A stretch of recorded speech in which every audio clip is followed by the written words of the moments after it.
friends, Heidi here from Rain Country. God is good all the time, and I'm here today to tell you about how you can make your own homemade organic pasta and how you can even color it just to make it fun. As you can see in this picture right here, I'm going to go over some of the different natural things that you can use to color your pasta.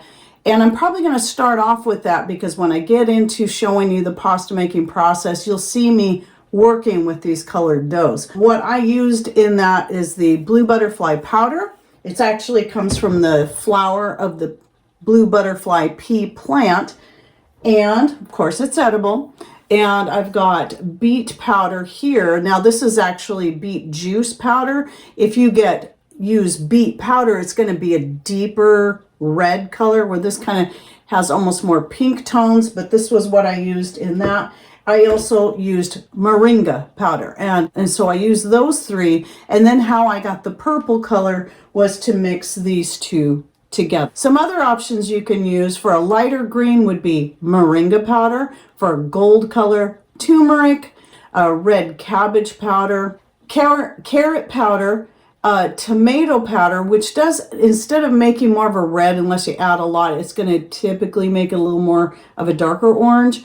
And charcoal is another good one, activated charcoal if you want a black pasta, which is often used for the actual bow tie pasta. They might dye it black, but in that case they use squid ink. And for those who may not be into something like that, charcoal is a better option. Now, the other thing I wanted to say is that when it comes to the powders, it is far easier to add it to the flour first before you start blending it. But it can take a little practice and a little trial and error to find out exactly how much you need to add. So in the case of the batch I made, I actually made a double batch. I divided it into 4 parts, and then after I kind of got it mixed really well. So I had to basically knead the powder into the dough. But you may find yourself having to do that because as you start working that in there, you might go, wow, this is far too light. And it is easier to add the powder to the flour than to knead it in, but at least you can have a better idea of the color. Now, unfortunately, here's the other thing that I found. Even as rich toned as that pasta turned out, all those great colors, once I cooked them, a lot of the color leached out of the pasta into the water, thus making them more pastel colors, and this is how they looked finished. I was a little disappointed, not surprised, but it still looks cool. You get some nice, pretty pastel colors in your pasta. I am sure some other options will, when you go to cook them up, might hold their color better. I'm wondering if the beetroot powder that comes directly from the beetroot rather than the beet juice may hold its color better. I haven't tried that one yet, but I just suggest dividing your dough up if you want to play with the colors and just see what you like best. Now, in the video clips and photos, I'm showing fettuccine, which is what I chose to make. You can also make spaghetti. I'm going to cover a little bit on making the bow tie and farfalle pastas, which are very similar, but there's one difference. And also another one that I keep forgetting the name of it, but I'll put it right here. It's a long name. It starts with an M. That you can use these for. And I didn't get those made, but I'm going to try to make some more pasta and do some little clips where I can show you, but if not, I'll explain how that's done. So first, let's start with the actual pasta making process. It is really, the ingredients are going to really depend on you. And by the way, I also have a gluten-free, an older video that is gluten-free that I'll link to down below. But the 2 different types of flours that are most commonly used are either going to be a good unbleached white flour. It's important that is unbleached, or semolina flour. It can be one or the other, or a mixture of the 2. When I first started making ravioli many years ago, all I had was unbleached flour. I didn't have semolina flour, and those turned out fine. But what I find is that using semolina flour is going to have a better hold and be less likely to turn to mush when you go to cook them. They just stay a little firmer. So you can do the blend, like a 50-50 blend. In this batch that I made, I used only the organic semolina flour, ultra fine, that I got from Azure Standard, and I'm so happy with it. I'm probably only going to use that from now on with my pasta making. Now, when it comes to adding eggs, again, it's going to be a matter of choice. If you're using unbleached flour and that alone, I highly recommend adding egg. You're really going to need that egg, or if you're doing gluten-free, to help hold things together. Where semolina flour, you can get away with just adding water to it, and it will still hold together pretty well. I still like to add egg to my pasta, but keep in mind too, when you go to color that egg, that's another reason why I had to keep adding more, is that egg yolk, especially if you're getting it from your own chickens, is going to have a richer color in that yolk, and that's going to compete with the colors that you're mixing in there. In the recipe I made, I actually made a double batch. I used 2 cups of flour. The standard egg ratio is going to be 1 to 2 eggs per cup. And since I was using 2 cups, I kind of went halfway in between and put 3 eggs in there. So I just pour the flour out onto my board here, make a well in the ingredients, add the eggs to the middle. You can, if you want, and I did, add maybe a teaspoon or so of olive oil to that. And you can, if you want, add a little bit of salt. That's not always common, but you can do that. Sometimes just adding salt to your water when you go to cook it is good enough. And then you just start mixing it together. You can use, some people just use their fingers and start mixing it. I like to use a fork to really blend those eggs in well. Then I'll start using my hands to keep pulling the flour and the eggs together. And especially with semolina flour, you may find you will need to add a little water to it as you go. So keep a little bit of water on hand, because semolina flour is really good at absorbing a lot of moisture. And so as you're working with it, you're probably going to find you're going to need that added water to it. So I did have to add more water as I was going along until I got the right consistency. Now in this case, because I wanted to go ahead and add the powders, and I didn't want to add it to it as I was making it, because I didn't want to divide it up then, I went ahead and kneaded it into a somewhat smooth ball and divided it into 4 parts, then colored each one, meaning I had to knead it in separately. But you want to just knead it like you would any kind of bread until it's nice and smooth. And then at that point, you can just use a rolling pin to roll it out to the thickness you want, and then cut your pasta. If you're making like spaghetti or linguine or fettuccine, instead of investing in something like this, if you don't want to, you can go spend a little less money and get yourself a good stainless steel bicicletta. And what that is, bicicletta simply means bicycle in Italian, but it's in reference to a specific kitchen tool you'll use for cutting pasta, and it can have 4 to 5 different cutter blades on it, and it's expandable. And so that's pretty cool, because you can cut several at a time, and you can adjust the width according to what type of pasta you're wanting to make. Or you can simply cut it by hand. But what I have here is I have this, it retails now brand new for $150. It's heavy, it's stainless steel, very well made. It's got the laminator in the front, and then it's got the pasta cutting here. I've got fettuccine and I've got spaghetti back here. I didn't pay that much for it because I was blessed to find it at a garage sale, looking like it had never been used, still in the box, though it looks like it had been around for a long time. And judging by the color of the handles, I'm thinking probably 1970s.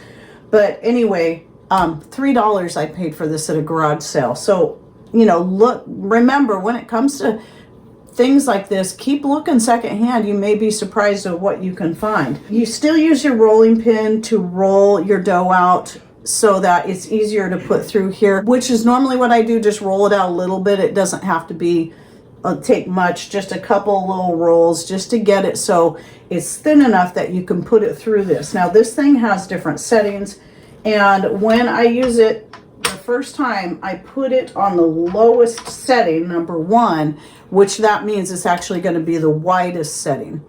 And then I'll run it through there a couple times. Typically what I like to do is run it through, fold it over lengthwise, fold it this way and this way, run it through again.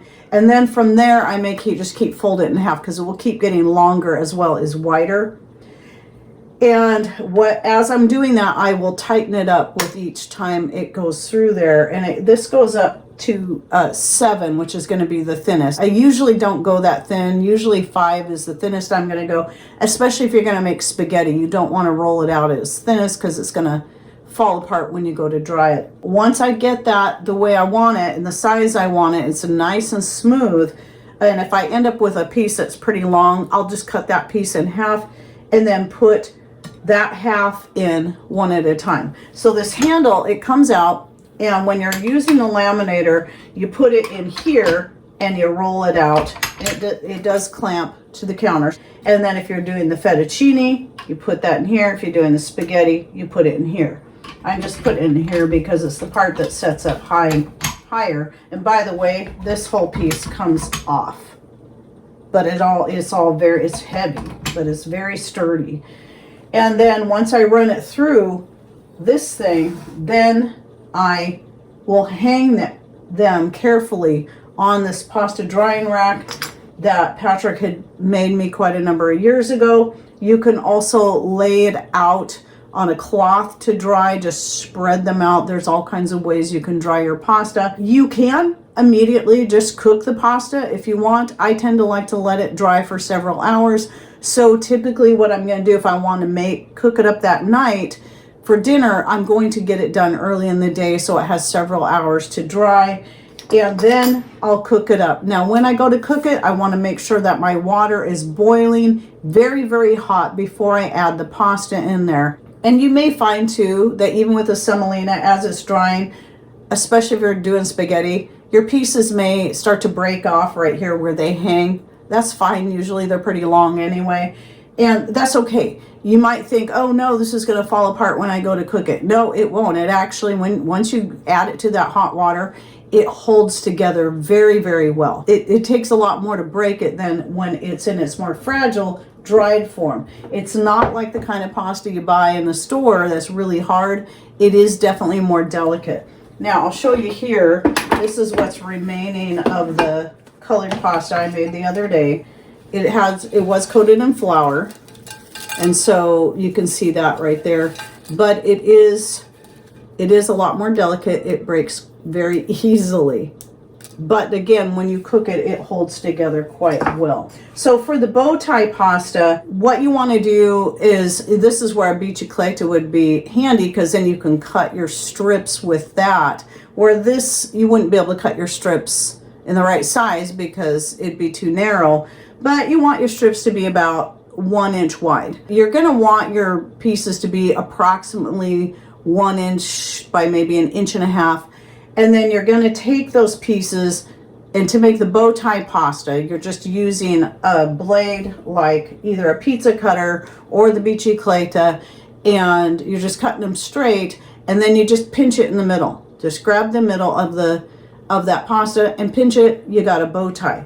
If you want it to be farfalle though, which means butterfly, then you get a cutting wheel like this, where it's scalloped, and then you cut your end pieces like this. So that would be the outer edges, but the same thing, you just pinch it in the middle. Now, the other pasta, where I had Patrick make me these things, this one's got a little bit wider grooves on it. These are a little bit closer together, and just 2 different styles for me to use.